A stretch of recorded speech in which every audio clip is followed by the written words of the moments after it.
In the introductory presentation, I made some comments about the relevance of our principles to the situation that Sarah Monopoly faced.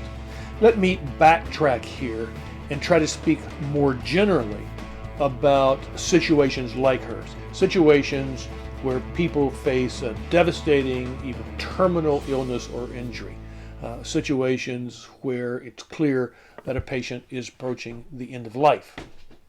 We said that Sarah Monopoly had the right to make decisions about her care. Let me say this more generally.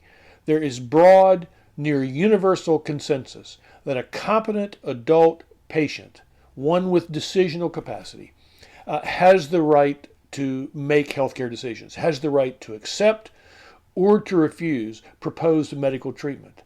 And that applies even when that medical treatment has the possibility of offering an extension of life. It is a life-sustaining treatment. Let me say a bit about what we mean by a life-sustaining treatment. A life-sustaining treatment is any medical intervention, the intention of which and the reasonable hope of which is some sort of extension of the patient's life. They'll live longer than they would have without the treatment. There are a lot of possibilities here. A treatment may sustain life because it significantly addresses the underlying illness or injury. It has some prospect of curing the person or at least mitigating the effects of the disease or injury they have that cannot be cured. Sometimes a life-sustaining treatment extends life, but it doesn't address the underlying life-threatening condition.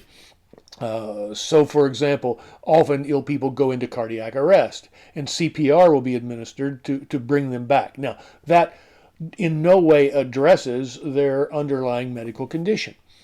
Or sometimes sick people get infections. My father ultimately died with Parkinson's disease. He repeatedly got infections that were treated with antibiotics. That extended his life, but it in no way addressed the underlying condition, his underlying Parkinson's. A final possibility is a life-sustaining treatment may simply be life support, which does not address the injury or the illness, but simply extends life despite that illness or injury. Think of artificial ventilators that people in intensive care units often are on. They extend their lives, but they don't necessarily or typically address the reasons that they're in that ICU. This idea that competent adult patients have the right to refuse life-sustaining treatment, even a treatment that may cure them or address their underlying life-threatening condition. Let's say something about the basis for that. The basis for that is in this principle of autonomy and this idea that it is our capacity to think, choose, value, and act for ourselves that defines us as human beings. To respect our dignity is to respect that capacity by not coercing or manipulating us, by not forcing us to do things we choose, for whatever reason, not to do. Notice Post and Bluestein's claim that the emergence of this powerful idea within medical ethics and in medical care has to do with the context of the various rights movements, civil rights, women's rights, gay rights, that became so prominent in the middle of the 20th century.